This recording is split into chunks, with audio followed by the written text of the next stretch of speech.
Hello, everybody, and welcome in. I am still tremendously sick. It's a cold, in fairness, so if I sound like garbage, hey, at least you know why.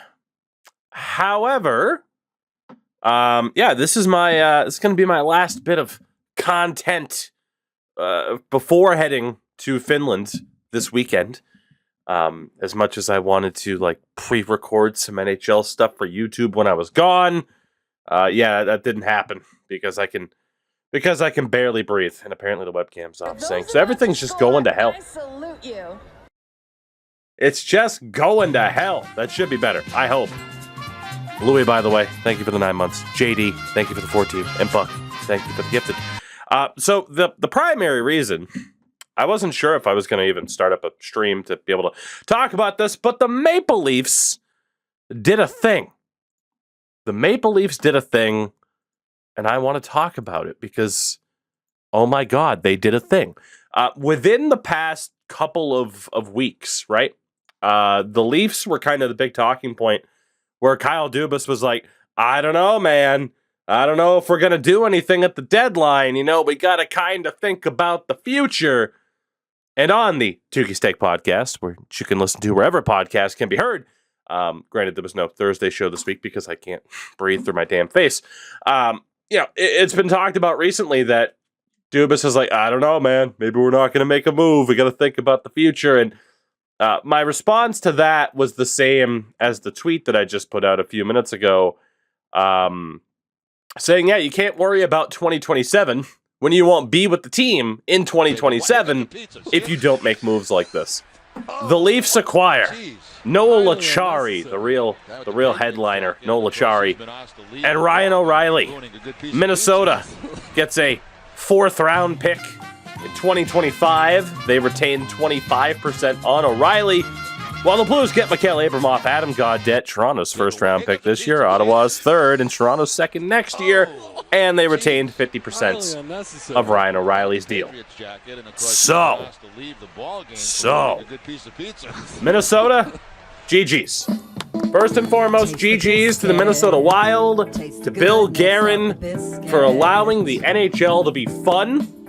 It is still less than double digits in terms of the amount of trades that have happened where a team has solely essentially gotten compensation for taking on salary cap to help facilitate a trade. It doesn't happen often. It's been a more recent thing, and hopefully that keeps going because it's fun. It's very fun. So shout out to Minnesota for that. So it comes down to the, St. Louis and, the St. Louis and Toronto, hey, what did they get type of thing, right? I will say for St. Louis, that's not a bad deal. It's not. The return for Tarasenko was, well, at least they got a 1st, right? This is slightly better than that. You give up Noel Acciari, too, who's, 3rd liner, really solid 3rd liner, former Boston Bruin. Mikael Abramoff, promising prospect. If we were to break out the old Steve Dangle prospect pyramid, he's probably in that, that 3rd row from, 3rd row, maybe. And then Adam Gaudette's a roster player, and they get a bunch of picks back. The Leafs get Noel Acciari and Ryan O'Reilly, which is awesome for them. I don't know if Cap Friendly has this updated yet. They do not. Honestly, this is pretty good. Now, in terms of how they can afford it, well, there's this lovely thing called LTIR, and this very unfortunate thing known as Jake Muzzin's career might be over. We're supposed to get word on that within the next week or so, apparently, as to what the update is on his health, but it's not looking good, so that frees up a good amount of money.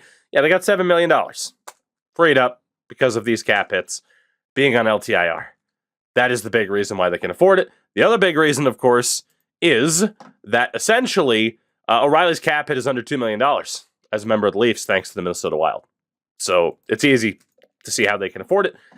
In terms of their depth chart, this now means you have a top 3 center core of Matthews, Tavares, Ryan O'Reilly. That is very tough to compete with. I don't know if anybody could compete with that, to be honest.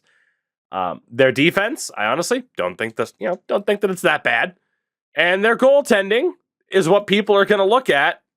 But hey, you've spent a bunch of money on goaltending in the past. That hasn't worked. So now instead of spending a bunch of money on goaltending, let's ignore Matt Murray, who is currently injured. They're spending the money elsewhere. So I got to be honest. I like the deal for all parties.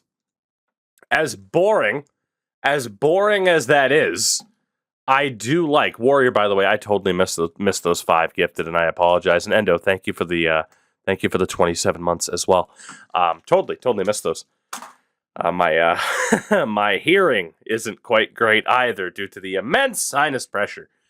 Not nearly as immense as the pressure Kyle Dubas was facing. Right. I like the deal for all 3 teams. Again, Minnesota, you get to do something fun. You let other people have fun, and you get a draft pick because of it. That's pretty cool, and I thank them for that. The St. Louis Blues continue to kind of realize that your window is shut, which is okay, because they won a cup, much to my chagrin, but they did win a cup. And let's be honest, Tarasenko and O'Reilly both, you could deem them injury concerns. For you. Right? Shout out to good fly out, by the way. Appreciate you. You could deem them injury concerns at this point, right? You could. And for O'Reilly and Tarasenko, they're both still really solid players, but not like, dead set first liners. They really probably don't want to give that money to with them being on the wrong side of 30. So that's pretty much it, man. I see it as a damn good deal for both, really for all 3 teams. I want to say for both teams, but again, we can't ignore the fact that Minnesota was involved and took on a little bit of cap. So shout out to Kyle Dubas doing a good thing. Can't believe it. But he actually elected to be aggressive and make a deal at the deadline. And I hope by the time I get back from Finland that there are a lot of trades to input on this game to put out via a roster update, probably pre and post deadline. Let's be honest. But yeah, there you go. My takes on that. Like I said, we'll see what happens content-wise while I'm gone. The answer's probably not much. Again, I'm not going to be able to stream. I wasn't able to prepare any videos. The podcast is going to be on break. Twitter. That's it. That's it. Hopefully I'll be able to breathe through my damn nose soon. This is ridiculous.